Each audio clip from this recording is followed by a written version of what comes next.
This is part 2 of my summary of 2021 U.S. immigration news and changes that happened for the year 2021 in our wonderful country. And we invite you to please become a subscriber of our channel. Hit the little bell below, give us a heart to show us you like this video. And if you have more questions about different things that I'm talking about, a lot of videos that I make and did make this year address in more detail the separate things that I'm speaking about. I already mentioned there was a lot of processing delays in every category, every application, every area of green cards and visa issuance and non-immigrant visas. Lots of consulates and immigration courts were closed and only reopened in the middle of the year for in-person interviews. They began waiving certain interviews altogether. And of course, there were delays across the board. Interviews are still being scheduled very slowly. People are being scheduled very far apart. They're not able to fill up rooms with people, waiting rooms like they used to. So there's a lot of delays. And the biggest one, I would say, if I had to pick one, is with asylum. But I'm going to address that as a separate category shortly. The next thing is USCIS began reusing biometrics, and they reused biometrics. And biometrics is fingerprints and photos they take for people for many visas and green card applications. They reused biometrics for 2.5 million people in 2021. Why do they do that? Sometimes people ask me, what do they do with these biometrics? They check for arrests and they check for security clearance problems. If people are in terrorist lists, if people are in Interpol most wanted lists, if you are being, there's a warrant for your arrest or somebody's looking for you, a government agency or law enforcement, they check your biometrics to make sure that there's no problems in your background and you're the kind of person that they should interview and should give a visa to. And I've had clients, believe it or not, who were on Interpol wanted list, and because they did biometrics, DHS picked it up and arrested them and tried to deport them. But that's a separate story. Okay, what was happening this year on following up on the new President Biden's executive orders? First of all, they were welcoming new U.S. citizens, and despite all of these COVID-related problems, USCIS welcomed 855,000 new U.S. citizens in 2021, including derivative citizens. That's a pretty low number, I have to be honest with you, only 855,000. It's usually something like 1 million and more. But of course, again, remember, lots of their offices were completely closed for some time this year. Department of State and consular posts began interviewing again for immigrant visas and certain non-immigrant visas, despite the growing delays with scheduling of interviews. And some people are reporting that certain consulates, even now, are not still scheduling any tourist visa interviews. But if it's anything like L1 or P1 or O1 visas for work-related, entering into the United States for temporary times, they are slowly starting to interview for those. Consular posts, that means the consulates in different countries, implemented priorities in scheduling of immigrant and non-immigrant visa interviews by levels. This existed, but they began using again this leveling system. So level 1 is the most urgent for scheduling interviews, are adoptions and emergencies or like some crazy, humanitarian problem visas, okay? Level 2 is for immediate relatives of U.S. citizens and some other categories. Level 3 is all other immigrant visas, like relatives filing for relatives. And level 4 is non-immigrant visas and diversity lottery green card interviews. Stay tuned. I made a separate category for asylum processing, okay? So a lot of changes happened this year related to asylum processing, and I wanted to talk about it separately. This year, 2021, USCIS continued the policy started on January 31, 2018 of scheduling affirmative asylum interviews, which means when you file your asylum application yourself. It's not because you are trying to protect yourself from getting deported. It's just because you're here and you file it for asylum. That's affirmative asylum. So they started in 2018 this policy of scheduling last in, first out. Okay, what does that mean in regular people's language? It means the new people applying now, they get to have an interview for their asylum case within usually 30 days. So if you file today, within 2 weeks, you'll get your receipt. Within 3 weeks, you'll do biometrics. And 4 to 6 weeks later, you already have your interview for your asylum application. Since 2018, this is how they've been scheduling. So the last in, first out. People who filed for asylum in 2015, 2016, 17, 18 are still waiting in lines as of today, okay? People are stuck in these crazy long asylum backlogs.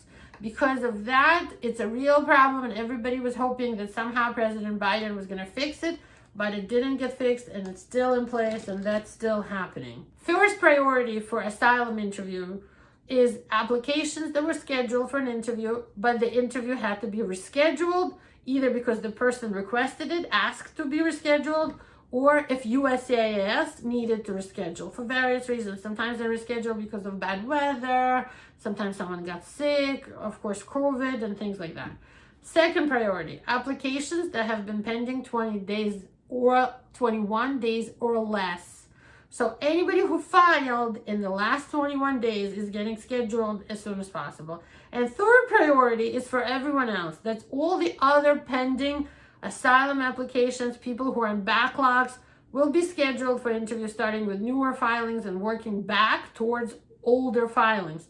So whoever filed last, maybe you filed in 2017 or 2016, is getting scheduled first before people who filed in 2015 who filed earlier. So the later you filed, the sooner you will be interviewed. And that makes no sense to anyone, but that's the system they're using today.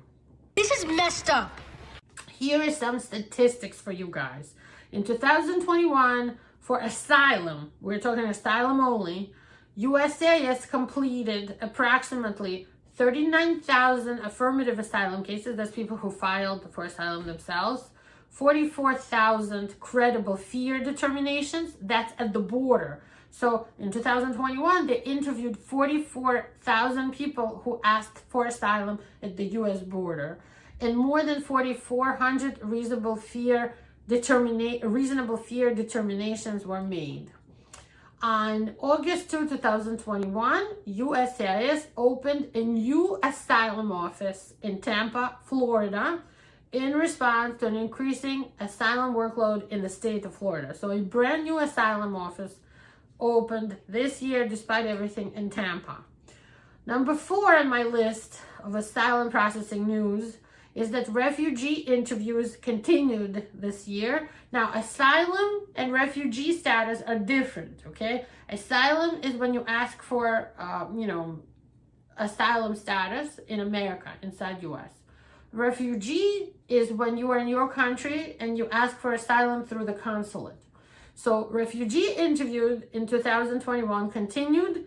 USCIS expanded their capacity to conduct refugee applicant interviews remotely. They started to do it by camera, just like this, video teleconferencing, and that enabled them to, deal with the impact of COVID-19 and the restrictions it enforced, even internationally.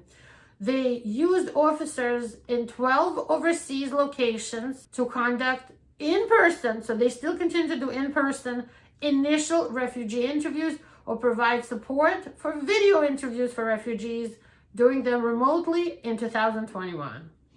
And statistics for you guys, in 2021, USCIS interviewed approximately 6,600 refugee applicants in person and over 3,300 refugee applicants remotely in 23 countries. Pretty low.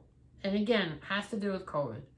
Temporary protected status came back with the new president in 2021.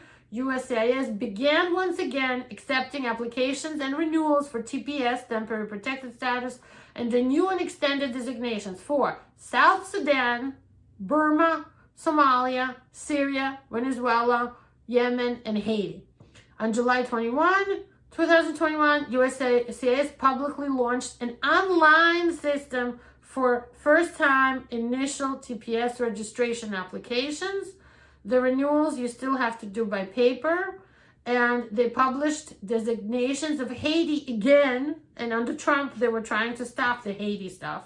So once again, on August 23, when DHS published the designation of Haiti for TPS for 18 months in the Federal Register. Deferred Action for Childhood Arrivals, DACA. It came back under Biden, thank God, and they started to continually extend DACA for people who had it already. However, right now, they're trying to make DACA into a permanent law, right, to be on the books, because initially Obama made it by executive action. Now they're trying to make it into law, but there's a federal lawsuit that was in place, which for now they froze accepting brand new DACA applications. So this is like a developing news. DACA is in the works. We'll see what happens in 2022.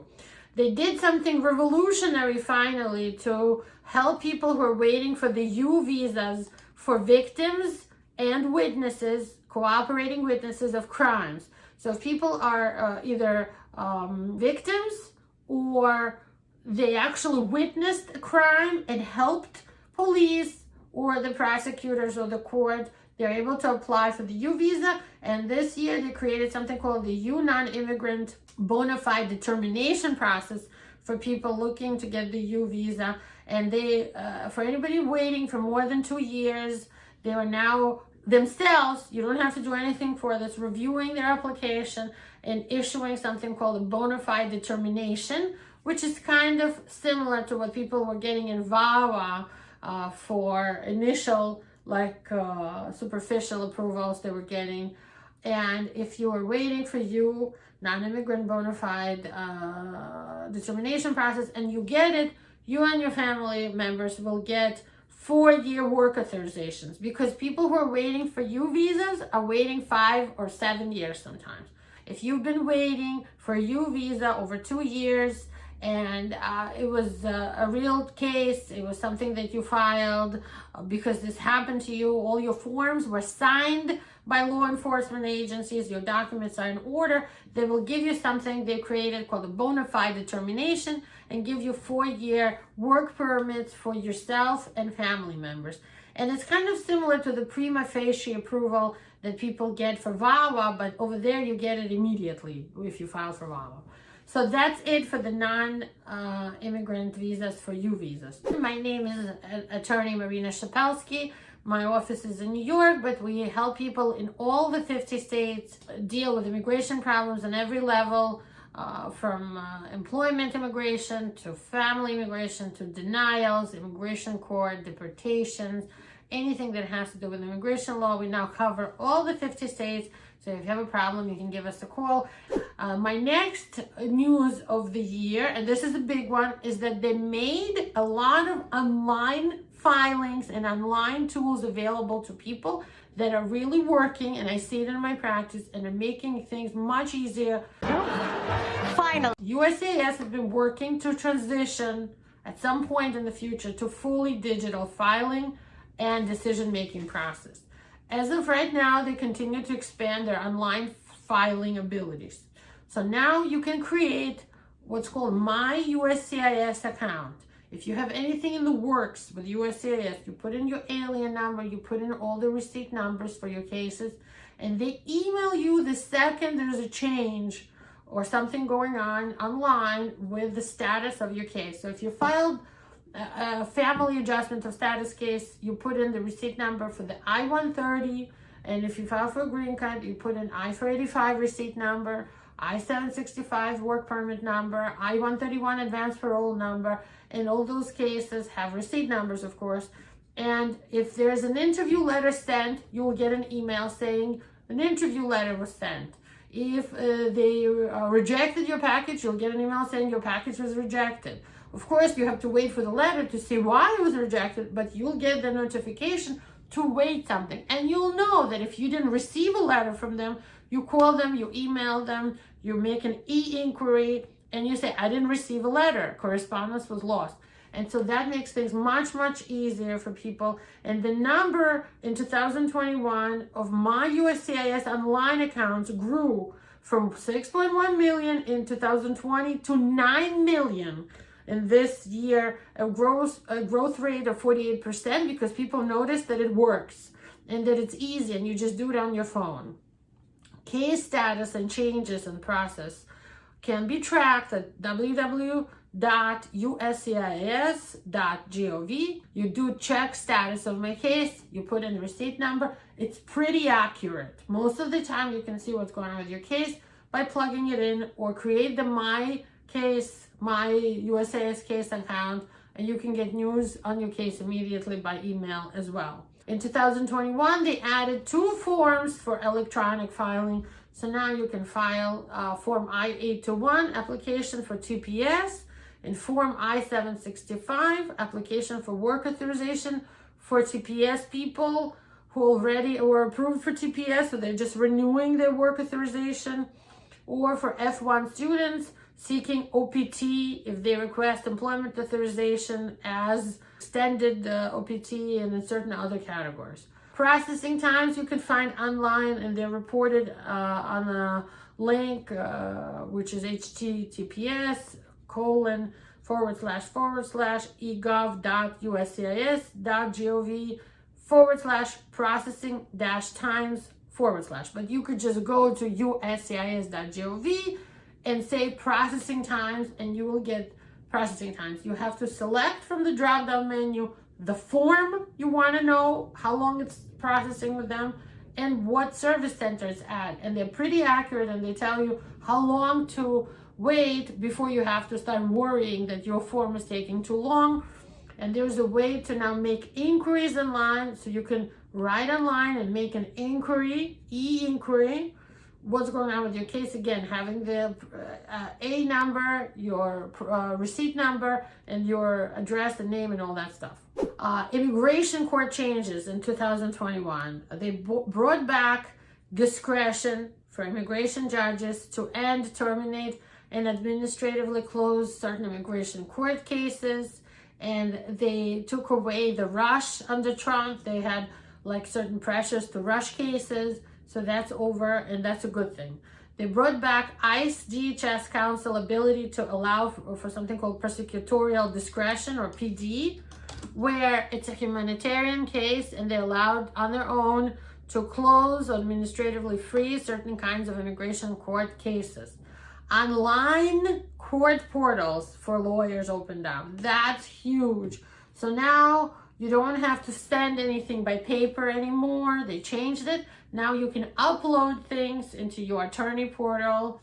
You can see what's going on with cases online now. You can download copies of court orders, and it's super easy for clients and for attorneys, much better. You can now file online motions, asylum applications filed defensively. A lot of things you can now do online, which is wonderful and makes things better for immigration court stuff. End of November, a huge thing happened, which is Congress proposed to include immigration reform in their fiscal Build Back Better plan in 2022, after the standard parliamentarian rejected Plan A and Plan B for a really wide-sweeping green card type immigration reform. They decided to still include something, and that's not green cards, but work permits and temporary parole for many undocumented immigrants who are here from prior to January 1, 2011. Also, people who've been waiting over 2 years for employment-based green cards or family-based green card applications. Will be able to skip the line, skip the quotas, pay the supplemental fee, like an expediting fee, and get ahead of the line. In-person attendance was waived for most VAWA approved, if somebody was already approved for VAWA, green card interviews, and most of the years visas were current in the F2A category for spouses and kids of lawful permanent residents. So for family petitions filed by green card holders for their husband or wife or children under 21, visas were current the whole year, which means you didn't have to wait for the visa to become available to file, the visa application or for green card. You did it all in one shot, and it worked, and people were really happy. And for now, it's staying this way for January 2022. Finally, the very latest news from December 2021 is 2 things. Department of State will waive now, that's new, in-person attendance for people applying for repeat or renewal visas based on, petitions that are already approved, like if they're extending the time or it's a renewal, but the petition for the visa was approved already. You won't have to do it in person. They will just send you the approval by mail. And DHS and Department of Labor added for 2022 fiscal year 20,000 H-2B visas to the quota. So much had happened, and I wanted to cover everything for you guys. The system is moving every day, every month, something else is going on. We try to stay ahead of everything. We try to bring you all this information right away. And when I say we, I mean myself and my team, whom you don't see here, but they always help me with everything. They help me with these videos. They do consultations in our office. When you call us and you have any immigration problems, feel free to give us a call, schedule for a consultation. One of our team members will consult you. We have specialties for people, so everybody has a specialty of what they talk to you about. And you will get to have real good information, honest information on your case, and you will know if you can legalize, how quickly your case will move, and so on. Give us a call. We look forward to helping as many people as we can next year. We wish you health. We wish you to be in a good place and to finally legalize in 2022. Bye-bye. This is Marina Shepelsky, New York-based immigration attorney. I look forward to seeing you.